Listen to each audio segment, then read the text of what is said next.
Bonjour les amis. Aujourd'hui, j'ai le plaisir de recevoir Vincent Renoir, que beaucoup d'entre vous doivent connaître. Je dirais que c'est un historien, un spécialiste de la Seconde Guerre mondiale, qui fait des travaux, ce qu'on appelle aujourd'hui du révisionnisme. Ce ne sera pas le sujet de cette vidéo, mais c'est quelqu'un qui s'interroge, qui se pose des questions et qui mène une enquête, des enquêtes. Mais aujourd'hui, je vais aborder plutôt le côté spirituel avec Vincent. Bonjour. Oui, bonjour à toutes et à tous. Merci d'être présent. Je m'appelle Vincent Renoir. J'ai une formation au départ d'ingénieur chimiste et la vie m'a amené au révisionnisme. Le révisionnisme principalement de la Seconde Guerre mondiale, mais pas seulement, hein. J'ai aussi fait des enquêtes sur les causes de la Révolution française, car je me suis beaucoup intéressé aux causes je dirais ce que j'appelle moi la décadence de l'Occident. Mais mes principaux travaux portent sur la Seconde Guerre mondiale. J'ai notamment fait des enquêtes sur le système concentrationnaire allemand pendant la Seconde Guerre mondiale, même avant d'ailleurs, et aussi l'apport vraiment original que j'ai fait au révisionnisme, la pierre à l'édifice révisionniste que j'ai apporté, c'est mon enquête sur le drame d'Oradour-sur-Glane, que probablement tous les Français connaissent. Donc j'ai fait une enquête, j'enquête depuis 1990 sur le sujet. Mon premier livre a été publié en 97. Il a tout de suite été interdit par le gouvernement français. Et mon deuxième livre, là, qui apparaît, est paru en 2022 alors que j'étais en prison en Écosse en attente d'être extradé pour la France. Voilà. Donc ce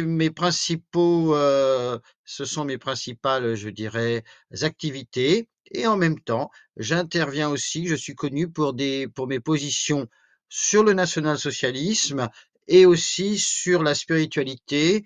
Je me considère, moi, je me définis comme un esprit avant tout, un esprit libre, qui étudie par lui-même, qui réfléchit par lui-même et qui n'hésite pas à sortir des sentiers battus si c'est nécessaire. Merci Vincent pour cette présentation. Alors déjà, j'espère que mes compatriotes écossais ont été gentils avec toi en prison en Écosse. Ça s'est bien passé? Oh, admirablement bien. Admirablement bien. La prison, pour moi, en Écosse, c'était un camp de vacances. Ils ont été, aussi bien les détenus que les gardiens ont été adorables. Vraiment, pour moi, j'en garde un souvenir ému. C'était où en Écosse exactement? J'étais à Édimbourg, à la prison Ah. d'Édimbourg, qui n'est pas la meilleure, mais par rapport aux prisons françaises, il n'y avait pas de comparaison. Oui, ça, je veux bien le croire. Alors moi, ma famille, elle est plutôt de Glasgow, de l'autre côté. Glasgow, dans les années 80, quand j'étais petit, j'avais encore mon grand-père et ma grand-mère dans des HLM. Moi, je viens d'une famille pauvre, hein, du côté de mon père. Des HLM à Paisley, c'est une petite ville ouvrière. C'est la spécialité, c'était le coup de boule, tu sais, écossais. Et c'était des gens durs, des gens très très durs, hein. C'était le prolétariat de l'Europe du Nord dans les années 70-80, c'était quelque chose, hein. Mais maintenant, Glasgow est devenue une ville moderne, riche. Mais les Écossais sont sympas. Moi, je dis pas ça parce que je suis un peu écossais, mais ils sont gentils. C'est un peuple accueillant, gentil et en plus c'est beau l'Écosse. Alors bon, j'imagine que tu n'as pas eu le temps de trop visiter, mais Non. J'étais à Anstruther, donc sur la côte, dans un petit hameau de 4 maisons, mais je confirme, les Écossais sont un peuple accueillant, gentil, et moi vraiment, je me suis tout de suite senti chez moi. J'allais au petit village, j'étais le seul Français hein, dans ce hmm. village-là. J'allais à la petite coopérative, le petit supermarché. J'étais connu à la fin, et tout le monde était adorable. Tout le monde était adorable. Ouais, ouais.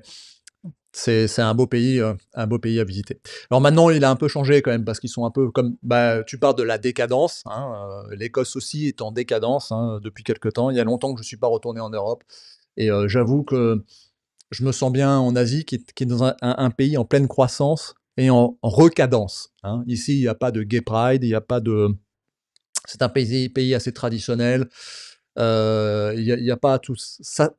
C'est un peu impacté tout de même parce que Hollywood est puissant, hein. La machine de propagande hollywoodienne est puissante, mais C'est un petit peu comme Astérix et Obélix, ils résistent. Ils résistent. C'est des pays où la tradition, la religion, la famille est très importante, hein. Et après, sur le point de vue social, c'est vrai qu'ici, il n'y a pas de chômage, il n'y a pas vraiment d'assurance maladie. Enfin, il y en a, mais c'est très minime. Donc, en fait, la famille est très forte. Et ça, c'est l'esprit asiatique d'une manière générale. Et on y reviendra dans le côté spirituel après, mais c'est vrai que c'est le culte des ancêtres est quelque chose qu'on pratiquait, nous, avant en Europe. Qui n'existe plus. Je mets au défi quiconque de se rappeler de son arrière-grand-père. Ici, on a les photos, on a le temple des ancêtres, on leur donne de la nourriture spirituelle et ainsi de suite. Écoute, avant toute chose, on va évacuer un point tout de suite, c'est que beaucoup de gens pourraient se dire: «Ah quoi, Vincent Renoir, ce révisionnisme, donc forcément quelqu'un de raciste, de antisémite et cetera». Non, pas du tout. Après je te donnerai la parole, mais en fait, c'est que toi, comme moi, nous ne remettons pas du tout en question la Shoah, hein. C'est ce qui veut dire catastrophe, hein. Pendant la Seconde Guerre mondiale, les Juifs ont été spoliés, on a volé leurs biens en Allemagne, hein. On les a ensuite déportés dans des camps de travail. On les a mis en esclavagisme, beaucoup sont morts, et ensuite, il y a eu la Shoah par balle dans l'Europe de l'Est, en Ukraine notamment, avec les Einsatzgruppen et par exemple le fameux Deli Winger, par exemple. Donc voilà, il y a eu une catastrophe, il y a eu la Shoah. Et en fait, toi, ce que tu révisionnes, ce que tu mets un petit peu en doute, c'est juste les moyens qui ont été mis en œuvre contre les Juifs. Mais une fois de plus, c'est pas le sujet de la vidéo, mais tu confirmes, Vincent Renoir, tu n'es pas un raciste. Ah, moi, personnellement, je veux dire, je suis ce que j'appelle un raciste intellectuel, c'est-à-dire que j'estime qu'il existe des races, Ah non, mais ça c'est qu'on peut pas. racialiste. Racialiste, c'est pas la même Voilà, chose. si on veut, c'est ça. Si on veut après rentrer sur une discussion de mots, moi, voilà, j'existe qu'il existe des races, qu'il faut pas faire un métissage total. Mmh. Je pense que chaque peuple doit Préservé. évoluer dans sa sphère. Il y a toujours du métissage aux Bien marges des sûr. empires. C'est Oui, oui, bien absolument sûr. banal, rien de nouveau. Voilà, donc ça, moi, c'est ma position. Donc, il n'y a pas de chez moi de racisme épidermique et de haine raciale. Et on me connaît dans le milieu pour être, ouais, je suis judéo-indifférent. C'est-à-dire que les juifs ne m'intéressent pas, puisque pour moi, quand on les critique, en fait, et qu'on dit ils portent la responsabilité de ci, ça et ça, je dis que moi, ils ne sont que les révélateurs Mmh. de failles que nous avons, tout comme quand on est envahi par un virus, c'est que nos défenses immunitaires sont affaiblies. C'est pas la faute du virus, c'est nos défenses immunitaires. Et ben je dis voilà que s'il y a des forces obscures, quelles qu'elles soient, qui arrivent à pénétrer dans nos sociétés, c'est que nos sociétés ont des failles et ce sont ces failles qu'il faut colmater plutôt que les forces obscures qu'il faut dénoncer sans rien faire. Voilà, moi c'est ma position. Quant à la Shoah, exactement, si on dit catastrophe, si Shoah on appelle ça par catastrophe, je dis qu'une déportation de familles qui étaient chez elles, qu'on envoie avec 40 kilos de bagages à l'inconnu, qu'on va mettre dans des camps de travail forcés ou dans des ghettos qui seront surpeuplés, c'est une catastrophe.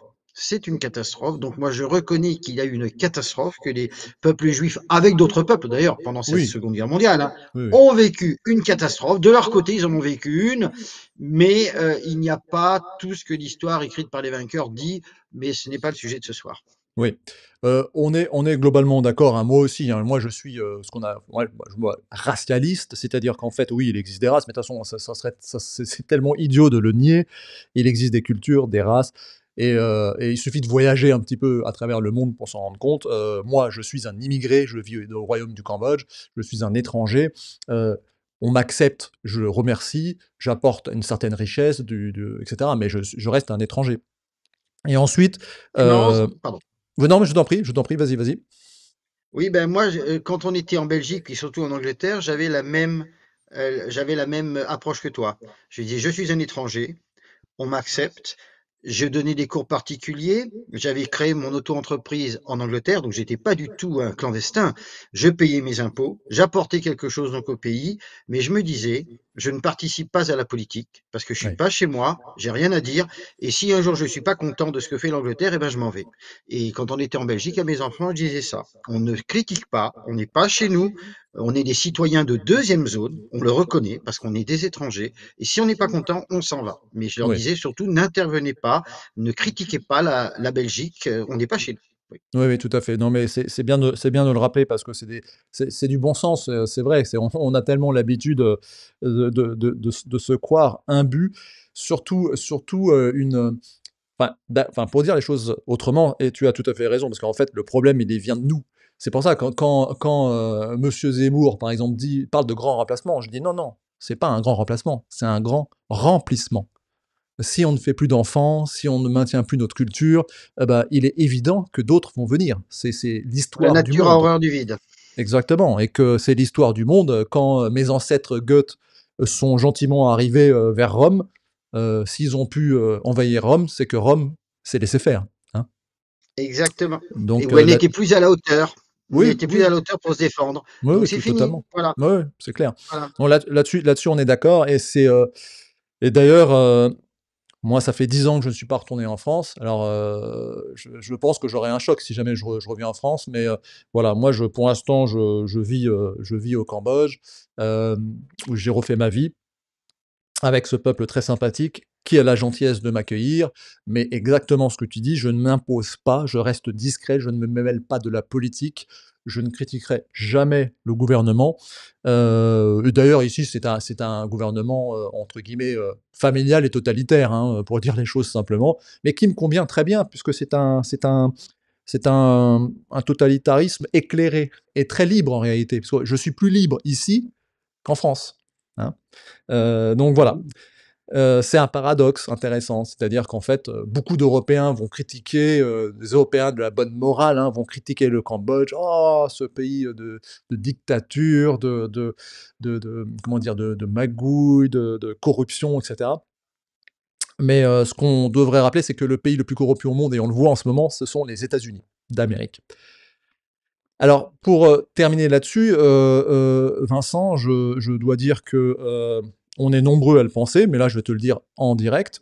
Hem, Tu es un homme courageux parce que tu ne lâches pas le morceau, que tu aies raison ou tort d'ailleurs, hein, parce que ça se trouve demain il y aura une preuve, irréfutable de je sais pas quoi, peu importe, tu es honnête.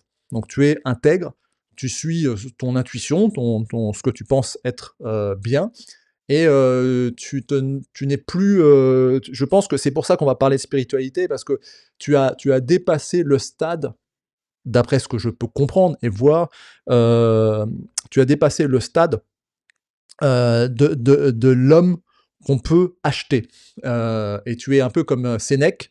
Alors tu n'es pas encore nu dans un tonneau, mais j'aurais tendance à le comparer. C'est-à-dire, en fait, l'homme faible, en réalité, c'est celui qui a trop peur de perdre, et c'est un peu le problème des Français, on va dire, hein, d'un point de vue, et je crois avoir entendu dire ça de ta part, c'est qu'en fait, il y aura jamais de révolution en France tant qu'on a à manger, tant qu'on a une petite couverture sociale. Je crois que ce sujet-là, tu l'as aussi décrié. Donc en attendant, Exactement. ouais. En attendant, voilà, bon écoute, bravo pour ton travail, qui est très intéressant, très détaillé. D'ailleurs, bon, tu es un ingénieur, moi aussi, donc en fait, si tu veux, tu fais un travail d'ingénieur. C'est-à-dire, en fait, tu vas pas qu'à la surface des choses, rester dans cette couche émotionnelle. Tu vas au fond et tu cherches et tu travailles. C'est ça. Dans une méthodologie scientifique d'ailleurs, hein, on peut tout à fait le dire. Oui, tout à fait. Alors maintenant, Vincent, si tu le veux bien, on va parler un petit peu, spiritualité parce que je pense que on sent, beaucoup de gens le disent d'ailleurs, on sent une sorte de sagesse, tu émanes une sagesse. Est-ce que tu peux nous parler un petit peu de ton parcours, heu, on va dire entre guillemets «philosophique», hein? On va dire qu'on va parler un petit peu de philosophie, donc philosophie, religion, hein. Quel est un peu ton parcours? Tu viens d'une famille, croyante? Tu es plutôt catholique, protestant familialement? Alors familialement, ma famille était croyante, mais absolument pas pratiquante et je dirais que chez nous, il n'y avait pas d'insigne religieux dans la maison. C'est-à-dire des gens qui venaient et qui ne nous connaissaient pas dans l'intimité, c'était une famille qui était qui, dans les faits, était athée, même s'il y avait une croyance derrière. Mmh. Voilà, donc moi, mon père était catholique, ma mère est protestante. Ils se sont mariés, mais à l'époque, l'Église catholique imposait que les enfants soient élevés dans la religion catholique. Donc j'ai suivi mon catéchisme, donc je suis né en 69, hein. J'ai suivi mon catéchisme, j'ai été jusqu'à la confirmation, je crois. Voilà, mais ça, à la maison, encore une fois, ça ne suivait pas dans les actes. Mmh. C'était un peu comme du folklore, hein, comme ceux qui se mettent un costume de breton et le dimanche après-midi font une danse bretonne, mais dès le lundi matin, ils sont au bureau devant Internet. Ça n'avait pas plus de valeur. Mmh. Ça ne fondait pas une société. Ce n'était qu'un vernis social. Ou alors, on pourrait dire un peu comme le carnaval, comme un carnaval. Oui. Donc je peux dire que globalement, j'ai été dans une famille qui était, j'ai pas eu vraiment d'éducation religieuse. Mmh. Je me suis très rapidement posé des questions. Aussi loin que je remonte dans ma mémoire, j'avais une angoisse de la mort et de savoir qu'est-ce qu'il y avait après la mort. Ça remontait très loin. Alors je peux pas dire quand, mais aussi loin que je remonte, puisque j'ai déjà raconté ça, mais quand j'étais en CP, j'avais un crayon papier qui était décoré par une ligne qui faisait le tour en montant. Et donc, quand on le tournait, on avait l'impression de l'avoir avancé. Et je me vois Mmh. encore en CP, j'étais là, et je me disais, chaque ligne, c'est une génération. Et là, je voyais, bon, ah, mes arrière-grands-parents, ça y est, ils sont morts. Mes grands-parents, il y en avait déjà qui étaient morts, mais ils vont mourir. Après, ce sera mes parents. Après, ce sera moi. Après, ce sera mes enfants. Et déjà, voilà, je faisais ça et je disais, mais à quoi ça sert finalement? À quoi ça sert la vie? Et j'avais une grosse angoisse là-dessus. Et euh, quand j'étais en sixième ou en cinquième, je me rappelle plus, je crois que c'était plutôt en cinquième, je me suis acheté le livre qui venait de paraître en France du docteur Raymond Moody, La vie après la vie, Mmh. sur les expériences de mort imminente. Donc j'étais en Oui. sixième ou en cinquième. Et on me l'a D'accord. pas offert, je le voulais. Parce que je me suis dit, s'il y a quelque chose après la mort, peut-être que je dirais pas scientifiquement, mais on peut avoir des faits par Mmh. les expériences de mort imminente. Et donc j'ai lu ce livre, après j'ai lu Nous avons tous déjà vécu. Donc voilà, dès le début du collège, j'étais là-dedans et je me posais des questions. Alors après, j'ai fait un parcours, je vais aller vite, mais j'ai fait un parcours de recherche. J'ai étudié la théosophie de Blavatsky, j'ai lu le livre des esprits d'Alan Kardec. Je voulais en fait des faits. Je voulais essayer d'avoir des choses. Donc, je me suis interrogé à tout ça. Puis alors après, par le, en lisant Julius Evola, j'ai connu René Guénon. En lisant René Guénon, j'ai été attiré par l'hindouisme, tout ce qui était Orient et Occident, vous savez, l'orientalisme en gros. Mmh.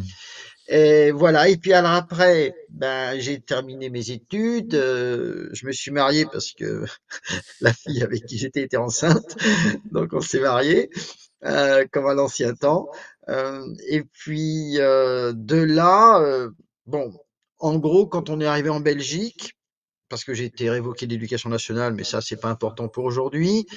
On cherchait une bonne école pour nos enfants, enfin c'était surtout pour notre fils aîné, et quelqu'un nous a conseillé une école de la Fraternité Saint-Pédis. Nous, ça nous disait rien.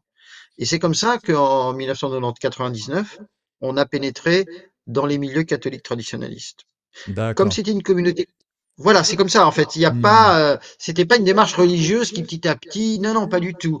Ma femme était catholique, mais non pratiquante. Voilà, si ses parents allaient à la messe, je crois, mais enfin voilà, c'était qu'un vernis social. Hein. J'aime bien mes beaux-parents, hein, même si ça s'est mal terminé entre ma femme et moi, mais j'aime bien mes beaux-parents encore. Hein. Et voilà, donc on a pénétré dans les milieux catholiques traditionnalistes, et comme ils m'acceptaient moi, ça changeait tellement de partout où j'étais rejeté que je me suis dit, ah bah c'est bien. Et donc, j'ai voulu jouer le jeu. Je me suis dit, eh ben, je vais devenir un bon catholique. Donc, j'ai étudié la OK. doctrine. Voilà. Et puis après, bon, bah, ce qui s'est passé, c'est qu'après, j'ai réévolué, je suis reparti et je suis revenu plutôt vers l'hindouisme et le bouddhisme. Voilà mon Mmh. parcours. Voilà. Alors, on a, une approche un peu similaire parce que moi aussi assez jeune, j'ai cherché, Moi, je veux dire, à mon avis, tout jeune adolescent, à un moment donné, se pose des questions. Enfin, pour ceux qui ont un cerveau à peu près normal, on s'interroge. Et c'est vrai que j'ai eu un peu la même démarche. Moi, j'ai lu très jeune, trop jeune même, parce que bon, tu comprends pas tout quand tu es jeune, mais tu sais, du Alexandra David Neal, Blavatsky, du Guénon, mais bon, quand on est jeune, 13-14 ans, on va pas tout comprendre. Mais c'est vrai que ça inspire. Et moi, ce qui m'a toujours un peu... Alors, moi, je suis pas du tout catholique, hein, que j'ai étudié, enfin, je suis protestant, donc j'ai pas cette approche-là traditionnaliste, parce qu'en fait, chez les protestants, il y a pas de traditionnalisme, ça n'existe pas, il y a pas de... Oui, c'est et d'ailleurs, je rappelle au passage que Luther, il voulait pas créer une nouvelle religion, hein. Il voulait juste, comme Jésus, à un moment donné, réformer l'Église catholique qui était complètement tout à corrompue. fait, Hein, tout à fait. c'est les catholiques qui sont idiots, qu'ils auraient dû l'écouter un petit peu, réarranger les choses, et il y aurait jamais eu de protestantisme, hein. Et pendant qu'on y est, l'église anglicane, c'est pareil, hein, eux, ils voulaient rester catholiques, en fait. Ils voulaient juste, comme Philippe le Bel, ne pas avoir une cinquième colonne chez eux. Ils voulaient pas d'espions du pape, tout simplement, hein, parce que, il faut quand même dire les choses, c'est qu'en fait, le catholicisme, c'est une nation, c'est un pays, hein, Rome, c'est un pays. Alors, tu as eu ce parcours, donc tu es devenu un catholique, traditionnel. Oui. Mais par contre, donc, tu n'as pas eu la foi, tu n'as pas trouvé la foi, tu pas eu, de Ah bah, au déclic. départ, si. Enfin, D'accord. voilà, non. En fait, j'ai pas eu de déclic. C'est-à-dire, Ouais. j'ai étudié la doctrine. Je me suis dit, j'ai été sincère en me disant que ça doit être la vérité, mais j'avoue que si on me dit la foi, c'est, je sais pas, moi je peux pas dire que soudainement j'ai eu un chemin de Damas et que j'ai eu une inspiration, une infusion. Non, non.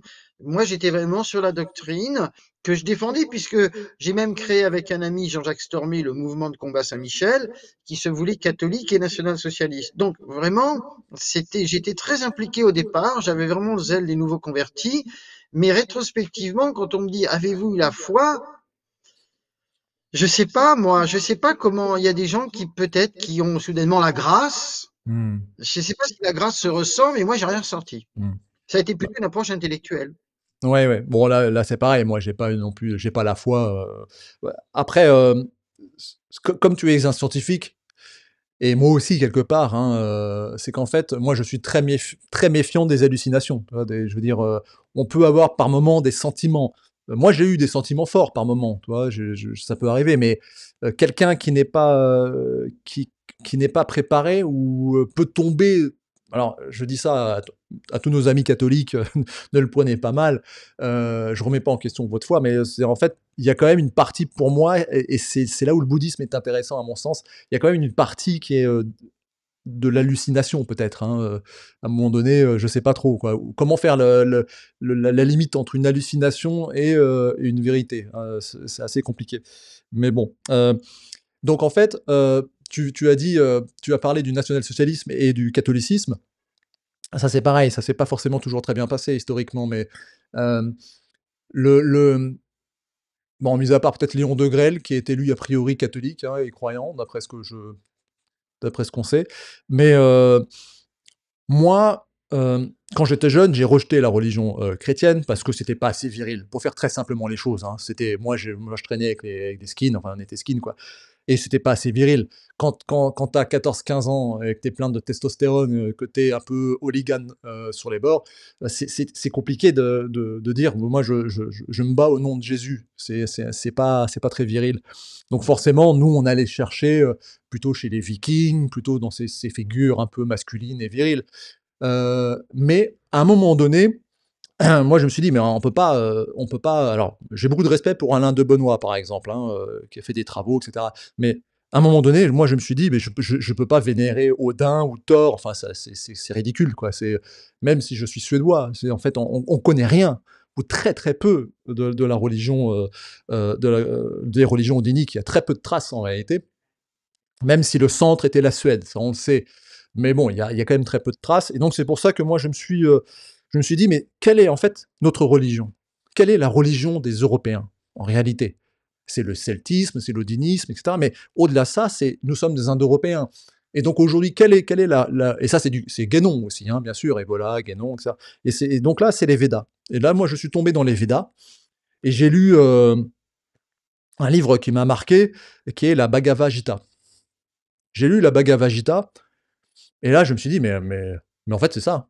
Moi, ça me correspond. La Bhagavad Gita, ça me correspond tout à fait. C'est on est des âmes qui se réincarnons dans un cycle. On paye. Il y a une sorte de karma qui reste, etc. Et puis à un moment donné, on s'unifiera avec l'éternel ou ce qu'on va appeler le divin. Mais il y a quand même une notion un peu scientifique qui tient un peu la route. Et après, je te laisse la parole. J'ai juste terminé sur le bouddhisme. Euh, le bouddhisme, beaucoup de gens se méprennent. J'ai écouté. Alors moi, je suis un fan du frère Adrien, Paul Adrien. Tu connais le moine Paul Adrien sur YouTube? Ouais, tu regarderas, c'est Non. assez sympa. C'est un moine. Bon, il vend un peu sa sauce, hein. Et à un moment donné, il est en Thaïlande parce qu'il va aider les Karen. Tu sais, les Karen en Birmanie, ce sont les chrétiens qui se battent contre la junte militaire. Et donc, il se retrouve en Thaïlande et il visite un temple bouddhiste. Et il fait un comparatif en disant, en gros, je te la fais simple, pour les bouddhismes, il n'y a pas de vie après la mort. Voilà, sa conclusion, le nirvana, c'est le néant. Donc en fait, là, il est en train d'expliquer que, allez, si les Chinois sont à moitié bouddhistes, plus l'Asie du Sud-Est, on va parler presque de 800 millions de personnes. Il y a 800 millions de personnes qui espèrent le néant. Donc tu vois, c'est là où le catholicisme est par moments... ils détiennent une telle vérité que ça devient absurde et idiot.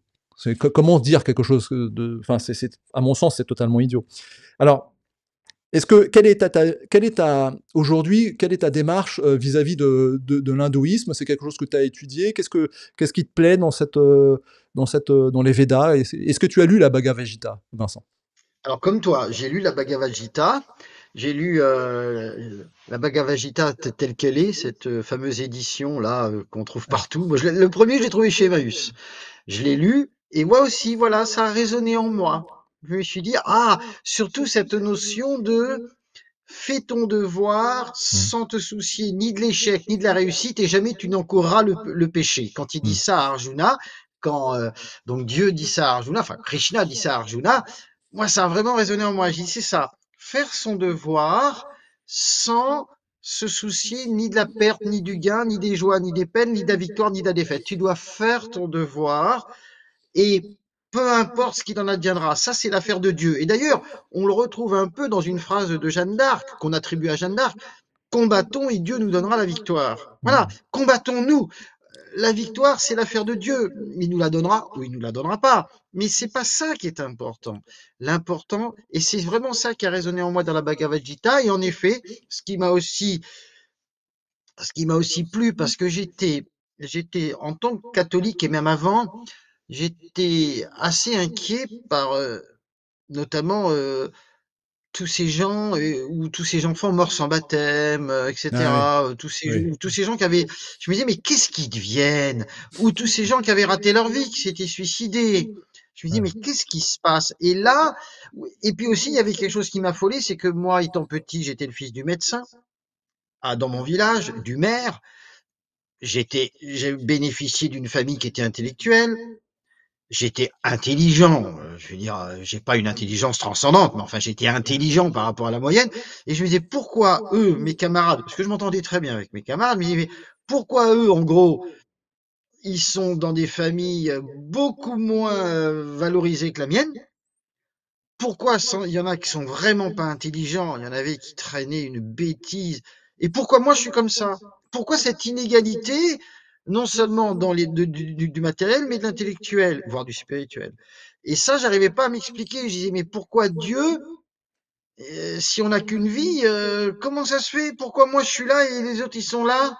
Puis alors, en plus, il y avait avec les animaux, mais ça c'est autre chose. Mais On va en rien que parler. les hommes. Mm. Voilà, je me disais, mais qu'est-ce que c'est? Pourquoi cette inégalité? Et c'est pour ça que les existences multiples, pas forcément la réincarnation. Je pense qu'on peut revivre dans d'autres dimensions, sur d'autres planètes, je sais Oui, pas. oui. Mais les existences multiples répondaient pour moi à étaient logiques, Mm. voilà. Oui. Et j'ai un peu retrouvé ça, j'en termine là, j'ai un peu retrouvé ça avec la parabole des talents dans Mmh. les évangiles. Oui. Parce que dans les évangiles, c'est assez amusant. C'est donc, il y a trois serviteurs et le maître va partir. Et il donne au premier donc un talent, et au deuxième deux, et au troisième cinq. Et on dit à chacun ses capacités. Et moi, je disais, mais oui, qu'est-ce qu'elle veut dire cette chose? Pourquoi Dieu donne des talents au départ? Parce qu'en fait, quand le maître s'en va, ça veut dire qu'en fait, ce sont les trois serviteurs qui arrivent à la naissance et qui vont être indépendants, ils vont pouvoir vivre, puisque le maître s'en va, donc les serviteurs sont indépendants. Ils peuvent agir comme ils veulent. Et moi, je dis ça, c'est la naissance. Ça symbolise la naissance. Mais alors, pourquoi il a donné un talent à l'un, deux à l'autre et cinq à l'autre? Et pourquoi celui qui a gagné deux talents, s'il en rapporte deux, il est aussi bien récompensé que celui qui avec cinq talents qu'en rapporte cinq? Et c'est là que j'ai dit, mais oui, mais ça s'explique très bien avec les vies multiples. En fait, à la naissance, on est tous différents. Dieu va donner deux talents à quelqu'un, mais à celui à qui il a donné deux, il va en demander que deux. Et par contre, s'il vous en donne cinq, parce que vous avez déjà beaucoup plus de vie, beaucoup plus de capacités, il va vous en demander cinq de plus. Et là, je Mmh. trouvais ça extrêmement logique avec les existences multiples. Sans les existences multiples, ça me paraissait plus difficile, quoi. Je dis Mmh pas que c'est mh. impossible, hein, mais ça me paraissait plus difficile. Voilà. Ouais, non, c'est intéressant. Moi, j'avais pas vu ça sous cet angle-là, mais ouais, ouais, c'est intéressant. Mais en fait, tu as tu là où tu as raison, parce que je pense qu'on a réfléchi un petit peu, on de la même manière. C'est que les catholiques différemment chez les protestants en réalité, mais chez les catholiques c'est des épreuves et cetera, voilà, c'est Dieu qui te met à l'épreuve. Si tu nais, handicapé, d'une famille, alcoolique, sans argent, c'est une épreuve, c'est Dieu te donne une épreuve.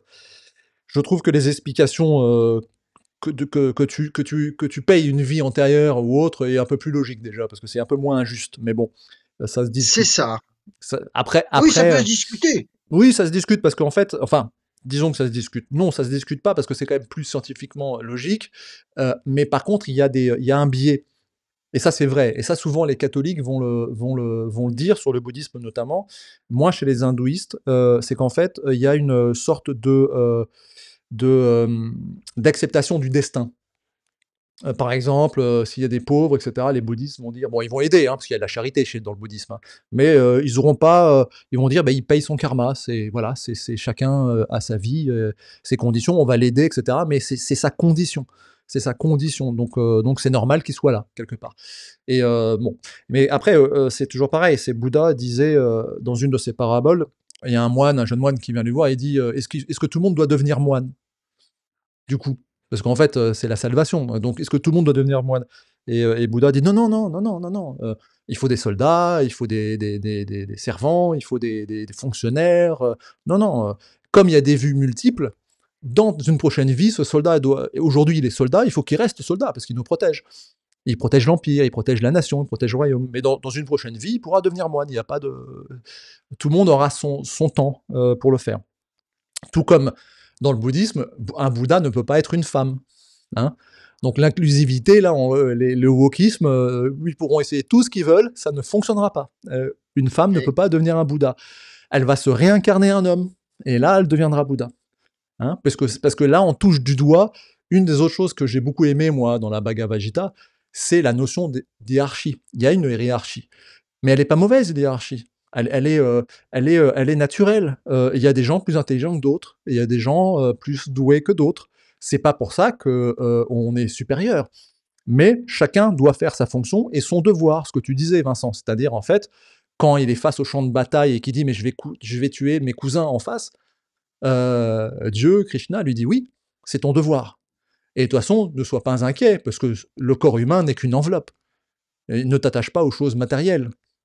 L'âme est immortelle. Et le plus important, c'est de respecter ta famille, ta fonction, et entre guillemets ta race, parce que c'est ça dont il parle aussi. Mais une fois de plus, pas dans un sens raciste, hein, dans le sens tu portes sur tes épaules tes ancêtres. Est-ce que le point, parce que tu as parlé des animaux, moi c'est pareil, c'est une des choses que j'ai toujours eu du mal avec la religion adamique, avec les religions adamiques. C'est pourquoi est-ce que les animaux n'ont pas d'âme? Là, moi, je suis, mais alors, mais pas du tout d'accord. Moi, non. Moi, j'ai des animaux, toi. Je les aime. Je pourrais les aimer plus qu'un humain. Ça me dérange pas. Ça. Donc là, c'est quelque chose qui pourrait, ne serait-ce que ce point-là, de savoir que mon chien ne va pas se réincarner, qu'il a pas d'âme, etc. Là, je suis alors absolument pas d'accord. C'est quelque chose catégoriquement, hein, tu vois. Qu'est-ce qu'il en est avec toi à ce sujet? Moi, je sais pas. Je sais pas. Il y a beaucoup de choses que je ne sais pas. Je pense qu'ils ont une sorte de d'âme. En effet, ils ont une sorte d'âme, alors qui est sûrement pas comme ce qui fait les êtres humains. Non, bien sûr, mais Mais c'est pour ça qu'en effet, moi, je respecte tous les animaux. Bon, je suis végétarien, hein, je respecte les animaux. Je me bats pas avec les gens qui mangent de la viande. J'estime que chacun a son chemin de vie et que les animaux aussi ont leur chemin de vie. Qu'il y en a qui sont peut-être faits pour terminer à l'abattoir, je sais pas.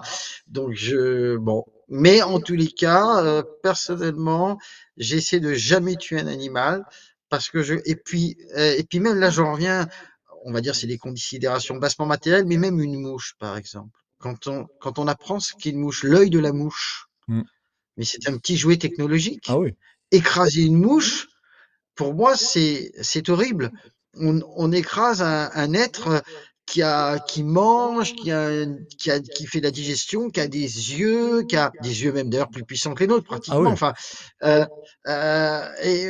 je peux pas. Alors naturellement, on tue des animaux quand on se déplace en train, et puis pour faire les voies ferrées, on a tué des animaux. Moi, j'en tue par accident quand je suis à vélo, que ce soit même des petits Hmm. insectes, hein. Moi, je ne dis pas que je tue pas d'animaux, mais c'est jamais volontaire. Et je pense qu'ils ont une sorte d'âme. Alors, est-ce que c'est une âme collective, un égrégore collectif? Je sais pas. Peut-être. Hmm. Là-dessus, je me suis pas intéressé, mais je pense que ce sont des animaux créés par Dieu, comme tout d'ailleurs, Oui. mais et qu'on doit les respecter parce que c'est quand même des êtres vivants d'une Hmm. grande complexité, quoi qu'il arrive. Même une poule, c'est Hmm. quand même complexe. Bien sûr, Ouais, ouais. mais Non, voilà, donc ça a c'est des ma sens, position face aux animaux. oui, oui, non, je te rejoins sur le fait qu'un animal a une sensibilité. Donc, alors, Ah bah oui, on perçoit moins la sensibilité d'une mouche que d'une poule. Une poule a une sensibilité, hein, parce que moi, ma femme a des poules dans notre jardin derrière, avec un coq, un beau coq de combat qui a sa poule, la dernière. Et en fait, par exemple, le coq, alors elle me le dit parce que c'est plus elle qui s'en occupe, mais le coq, des fois, lui donne d'abord à manger à la poule avant lui. Tu vois, il a des comportements galants. Tu vois, le coq, c'est un animal très intéressant.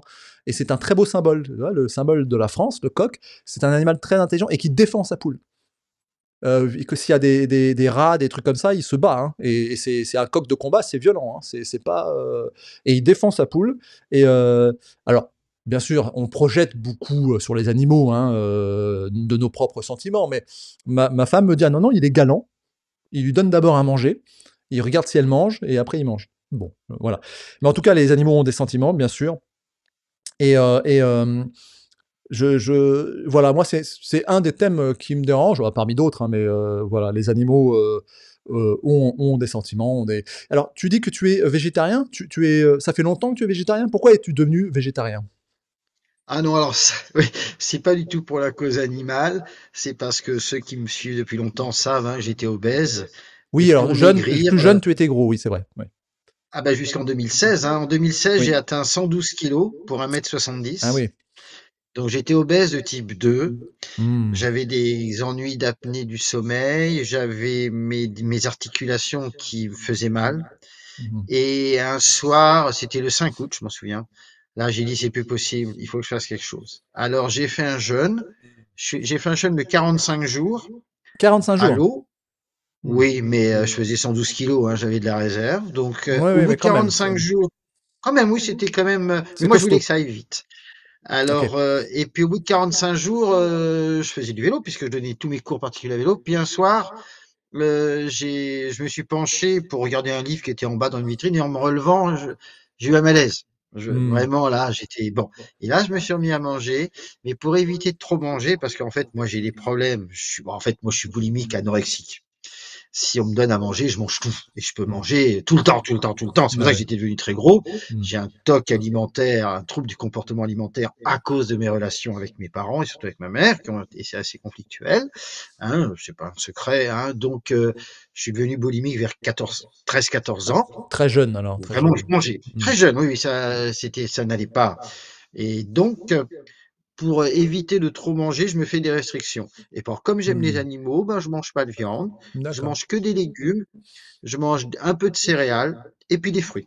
Mmh. Ça me permet de rester comme ça. Sinon, je sais que je regrossirai. Je ne Mmh, peux pas d'accord. m'empêcher. Et quand je suis invité au restaurant, je peux baffer. C'est horrible. Je peux pas m'empêcher. Donc, chez moi, j'ai un régime très très strict. Et OK. c'est pour ça que je suis devenu végétarien. Mais ça correspond quand même D'accord. à mon amour des animaux. Mmh. J'avoue que ça n'a pas, c'est pas ça qui a initié, mais ça Mmh. s'accorde très bien avec mon amour Mmh. des animaux. D'accord, d'accord, d'accord. Alors, un jeûne de 45 jours, pour ceux qui ne savent pas, moi j'ai fait un jeûne, de 11 jours, 11 ou 12 jours, je ne sais plus, suite à un très bon reportage qu'avait fait Arte, à l'époque. Donc je parle d'il y a, 20 ans, hein. Arte, à l'époque où Arte faisait de temps en temps des bonnes émissions. C'est à l'époque où Onfray était toujours sur la radio publique, je crois, France Culture. Moi, j'ai beaucoup écouté Michel Onfray, hein, on peut ou pas l'aimer, mais c'était, en fait, c'était une source ouverte quand même, d'informations. Et donc suite à ce très bon Oui, reportage, j'ai fait un jeûne tout seul. J'ai dit: «Ouais, ça c'est pas mal» parce qu'en fait ça guérit beaucoup de choses, ça en fait, c'est les Russes qui, dans les années 70, ont mis en place le protocole du jeûne, hein, les Russes soviétiques, hein. J'imagine que tu t'es peut-être renseigné sur leurs méthodes, mais et ils ont un hôpital au bord de la mer oui, Noire, il oui, me semble, ouais, c'est ça, ouais, où je ils crois, oui. pratiquent le ouais.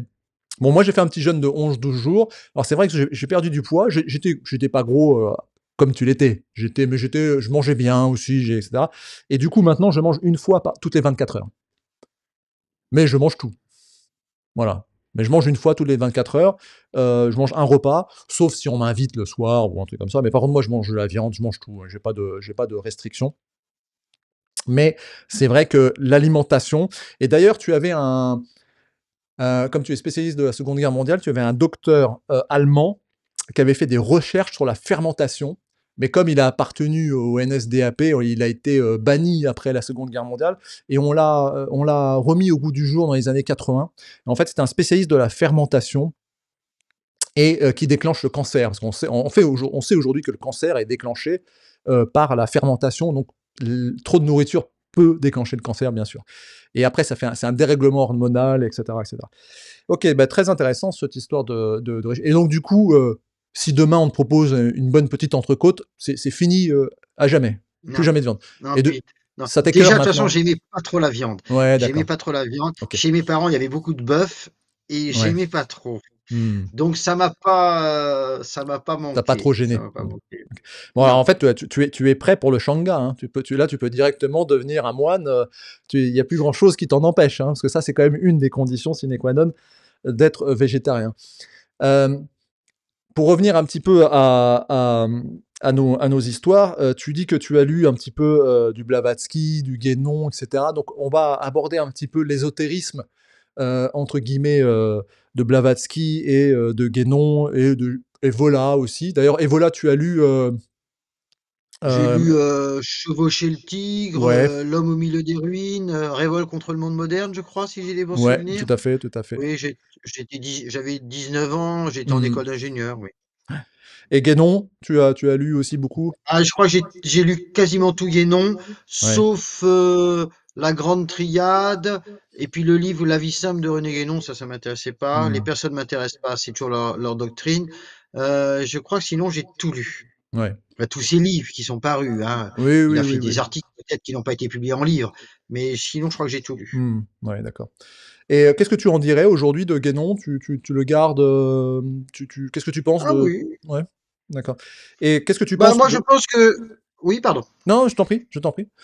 Je dis, pour un jeune qui veut pénétrer dans ce qu'on appelle le traditionnel, Mmh. les mythes traditionnels, je trouve que c'est une bonne entrée. On reste des fois un peu sur sa faim avec Guénon. On a Ouais. l'impression, on dit, mais c'est une introduction, mais Ouais. allez, vas-y là, présente-nous le menu maintenant.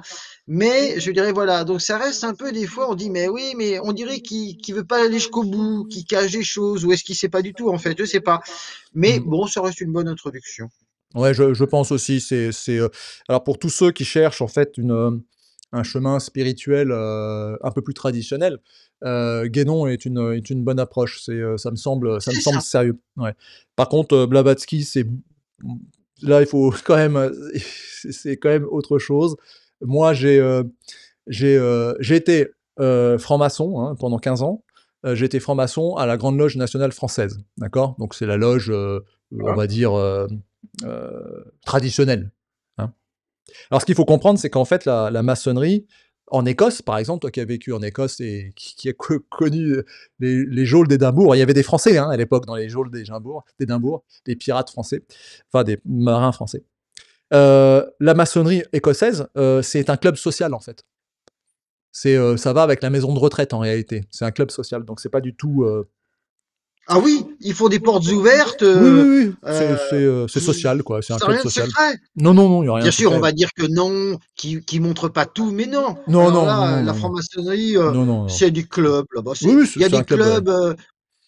Moi, j'allais dans un club invité par des amis. C'était un club un peu politique, de droite. Hmm. Mais en fait, la franc-maçonnerie, c'était pas plus, hein. Non, non, non, non. C'est pour ça que les gens se font. Enfin, en fait, les gens se Ah, fantasment beaucoup, etc. En France, la maçonnerie, parce que j'y suis allé quand même un certain temps. Et d'ailleurs, c'est plus des copains, des mecs qui se. En fait, on y va, c'est plus pour échapper au train-train quotidien. C'est plutôt des bourgeois qui se donnent exactement. qui se donnent un petit côté ordre chevaleresque. Voilà. Voilà, Oui, spiritualité. oui, oui, oui. Exactement, exactement. Donc Et puis, ça fait un réseau de cooptation. On est voilà, copains. voilà. Et ça, Voilà. donc là, par contre, ça c'est vrai, c'est qu'à la Grande Loge nationale française, il y a à certains niveaux, il y a de la politique. Mais de la droite française, quoi, hein, plutôt Sarkozy, on va dire à l'époque, ou des trucs comme ça, quoi. La bonne droite, comme on l'aime ou on l'aime pas. Pour un Oui, mon père national-socialiste, appartenait à cette droite-là. voilà, c'est la Mon droite un père peu était dans cette bourgeoise. droite-là et il était pas franc-maçon, mais il était au Lions Club. Oui, C'était bah, l'antichambre de la c'est l'antichambre, franc-maçonnerie. oui, oui, oui, Voilà, bon, mais c'est lui, il a jamais été franc-maçon, il était trop bazar, ouais, ouais, voilà, bon. Moi, si tu veux, pourquoi je suis rentré dans la franc-maçonnerie? Parce que justement, je cherchais, en fait, comme l'Église catholique, alors maintenant, elle change un peu ces derniers temps avec l'abbé Raffray, des choses comme ça. Mais à l'époque où nous, on était jeunes, enfin moi je suis rentré à la maçonnerie assez jeune, il y avait rien, quoi. Donc en fait, quand tu étais curieux, que tu étais un petit peu à la recherche, tu avais lu Blavatsky, tu avais lu, du René Guénon, et cetera, bah, tu cherches des filiations spirituelles et et là, c'est les Templiers, toutes ces histoires à dormir debout, hein, parce que je me suis intéressé aux Templiers. ouais, bah, j'imagine bien, mais et l'ordre écossais, les chevaliers teutoniques, et cetera. Donc pour en Les revenir à Rose-Croix, ouais, les Rose-Croix, les Illuminati, et ainsi de suite. Il y a pas de complot mondial, hein, ça c'est juste du fantasme. ah, il y Hem, en a pas. en fait, ce que je dis souvent, c'est qu'en fait, il faut faire confiance à la bêtise humaine. Il faut jamais sous-estimer, mais jamais sous-estimer la bêtise humaine. Hein, beaucoup de choses s'enclenchent dans la vie par bêtise humaine. Euh, est-ce que tu connais, est-ce que tu connais un anthropologue américain qui s'appelle Robert Sephir? Alors lui, il est assez Non. intéressant. Je t'enverrai le. Tu parles anglais, j'imagine. Oui, je parle anglais. Oui, oui. Je lis l'anglais très bien. D'accord. Je le parle plus difficilement, mais je Et lis tu. l'anglais. Et puis mon accent est horrible, Oui, mais bon. je lis Mais l'anglais. tu le comprends, quoi. Quasiment couramment. Ouais. Ben, Quasiment couramment l'anglais. Robert Sephir, et c'est quelqu'un que tu vas assez intéressant, tu verras, qui parle un petit peu de tout ce mysticisme, etc. Avec, bon, lui, il est quand même assez, tu vois ce que c'est que le vril. Oui, le Le, vrai, bien sûr, bien sûr. voilà. Bon, bah lui, c'est le grand spécialiste du vril. Le vril, Ah, pour ceux qui ne savent pas, le vril, c'est l'équivalent du chi. Chez les Chinois, il y a le chi, c'est des forces. Bon, euh, voilà, moi je suis un peu scientifique, donc je veux bien écouter, je veux bien lire, etc. Mais bon, voilà, je n'y crois pas trop.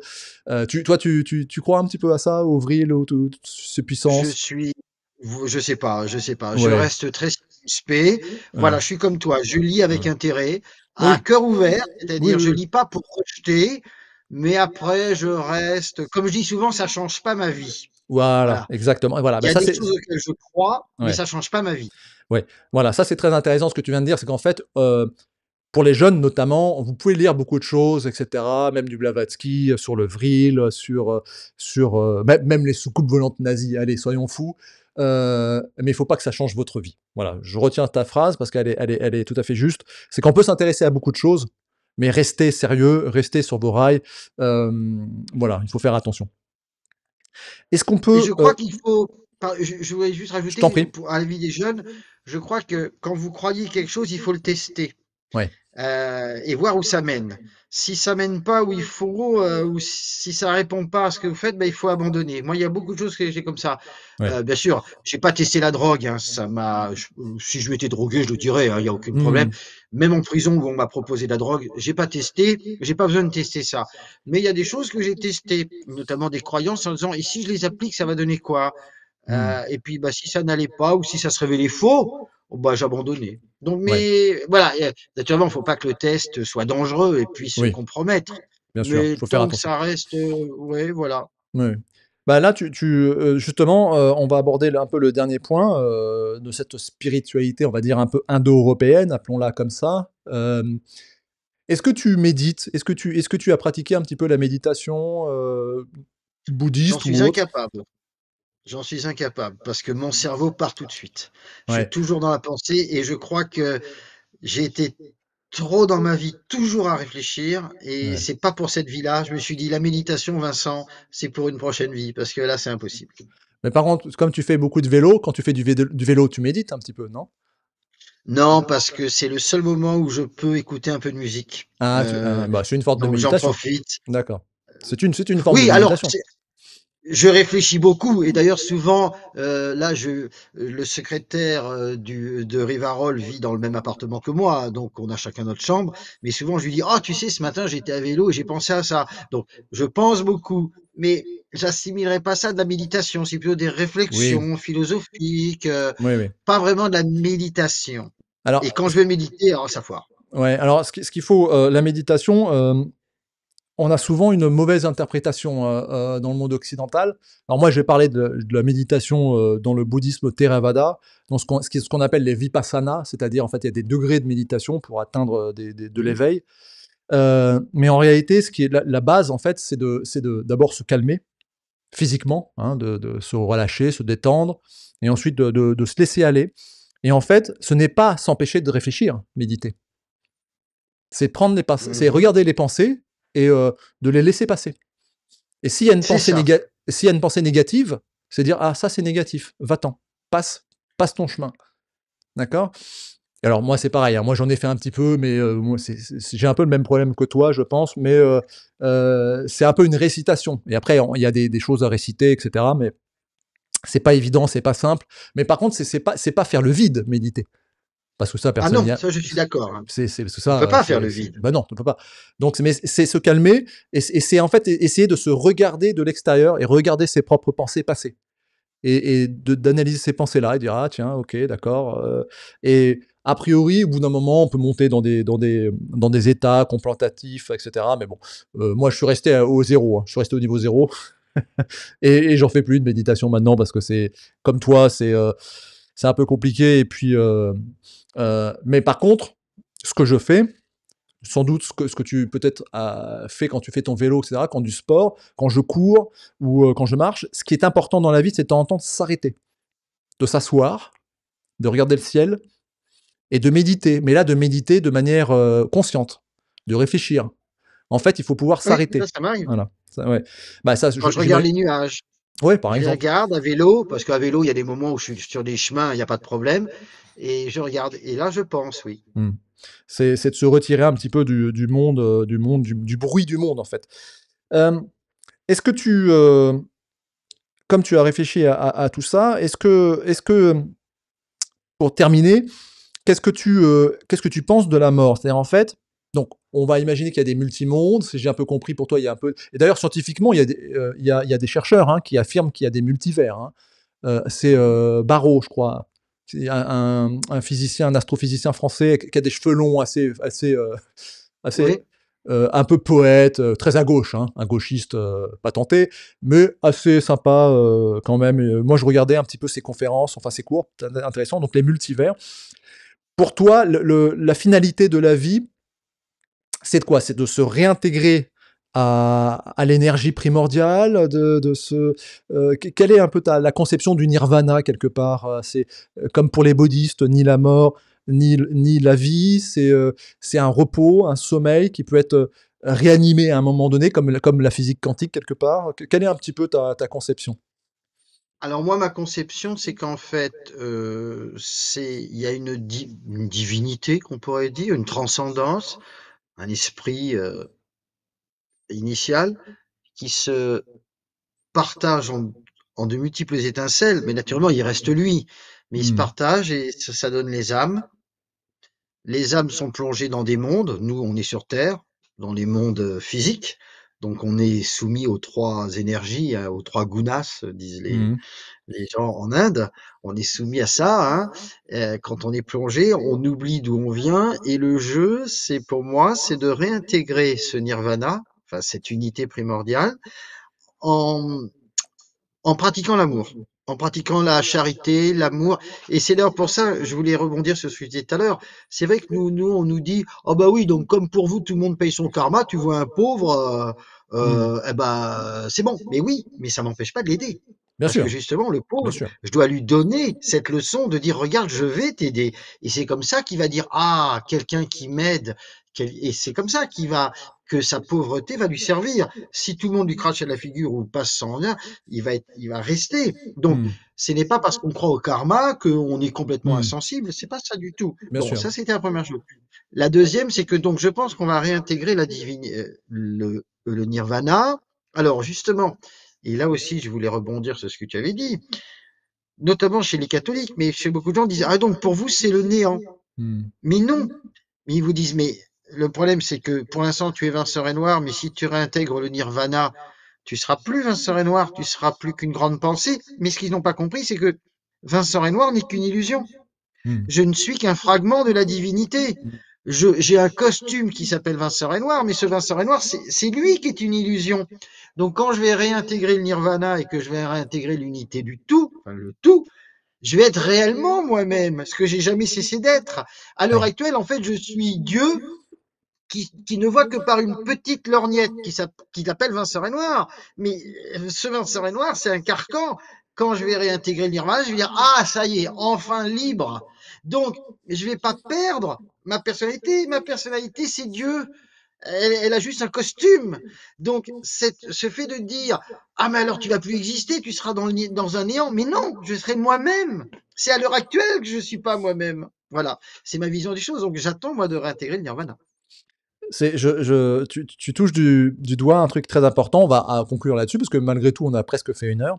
Euh, c'est qu'en fait, le problème, enfin le problème, une des choses qui est assez étrange dans les religions adamiques, et ça vient du judaïsme, c'est l'attachement au corps. C'est l'attachement au corps Oui. humain. Très bien, il faut faire attention à son corps. Toi-même, tu as décidé de maigrir. La santé, c'est important, hein, un corps sain, un esprit sain, etc. Les Jeux Olympiques. Mais, mais par contre, il ne faut pas que ça devienne une obsession. Parce que chez les catholiques, les juifs, les protestants, toujours un peu moins, mais quand même, le corps est une obsession. C'est en fait, en réalité, euh, dans le paradis adamique, on réintègre son corps. Et la question, C'est la résurrection de la chair. oui, et la question que moi je poserais à n'importe quel, d'ailleurs ce que je pose aux religieux, c'est à l'adamique, c'est mais à quel âge tu réintègres ton corps à quel âge à 18 ans quand tu es en pleine forme ou si tu meurs vieux, tu te réincorpores non, alors eux ils disent non mais non, c'est un corps de lumière, etc. Enfin, toujours est-il. En réalité, nous sommes dans ce corps, mais comme dit la Bhagavad Gita, c'est un costume, comme tu viens de le dire. C'est pas une permanence. Et que, effectivement, là, je te rejoins totalement, c'est que la mort dans le bouddhisme n'est pas du tout le néant. On réintègre l'énergie primordiale, Dieu, l'énergie créatrice, ou appelons ça comme on veut, et on la réintègre, et on ne fait plus qu'un avec ce qui nous a créé. Et à un moment donné, et là ça rejoint, il y a un truc intéressant, c'est en fait, tu sais, dans les forces quantiques, en réalité, par exemple au CERN ou etc., quand on balance une particule, à un moment donné, moi quand j'étais un peu plus jeune, j'écoutais les podcasts de scientifiques, et ça fait apparaître des nouvelles particules. Et là je me disais, mais je Oui, comprends pas, comment une particule nouvelle est créée de rien, je n'arrivais pas à comprendre. Non, en fait, on ne fait pas apparaître une nouvelle particule. La particule était là, mais elle était en oui, sommeil. Elle était en sommeil.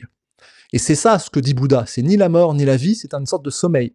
Et quand une énergie suffisamment forte la percute, elle se réanime en fait. Elle sort de cet état de sommeil, et elle redevient entre quelque sorte énergétiquement vivante. Ça, c'est très intéressant. Donc en fait, il y a plusieurs niveaux d'existence possibles. Mais en tout cas, oui, je pense qu'on réintègre effectivement l'énergie primordiale, ce qui nous a créé. Et nous sommes effectivement dans un monde illusoire, ou tout du moins, c'est pas la finalité de la vie, c'est pas notre corps ici maintenant qu'il faut préserver pour l'éternité ou je ne sais quoi. Là-dessus, je pense qu'on est d'accord. Vincent, je vais te laisser conclure. Si tu veux nous dire un dernier mot, quelque chose, un message à faire passer. Est-ce qu'on peut t'aider? Je crois que tu as un site internet. Si des gens veulent t'aider, tu as un Tipeee, oui, quelque alors chose? bah en fait, j'ai pas un Tipeee, mais maintenant je crois qu'on a un Ko-fi, mais c'est pas Buy Me a Coffee, hein, mais il y a une page maintenant. En fait, il suffit d'aller sur mon blog, c'est le Sans blog concession? sans concession.net. Il Mhm. faut un VPN de la France, mais d'ailleurs c'est pas la peine. Et il y a une page, donc on peut nous faire un don. Soit en Monero, soit en Bitcoin, soit avec Kofi, tant que ça va D'accord. marcher, parce que nos adversaires nous traquent.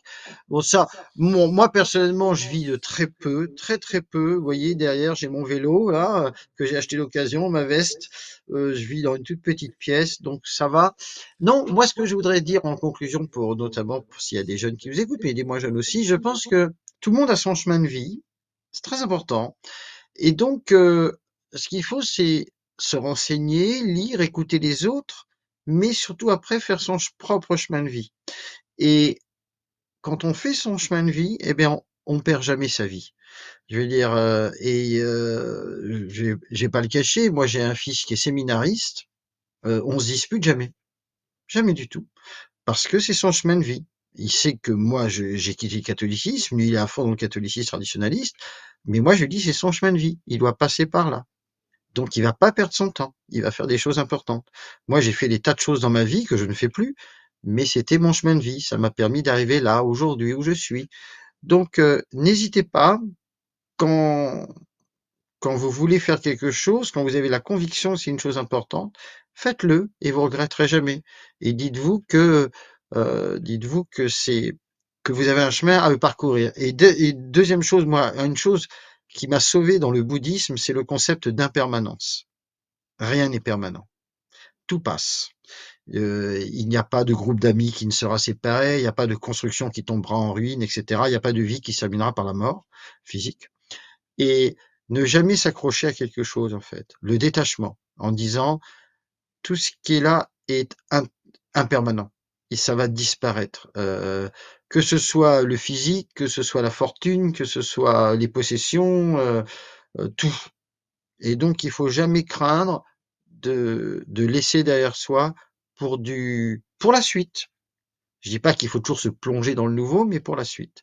Voilà, voilà la conclusion que je voulais donner. Merci beaucoup, Vincent. Bon courage Eh pour bien, la merci suite, David. et à très bientôt. Merci. À très bientôt David.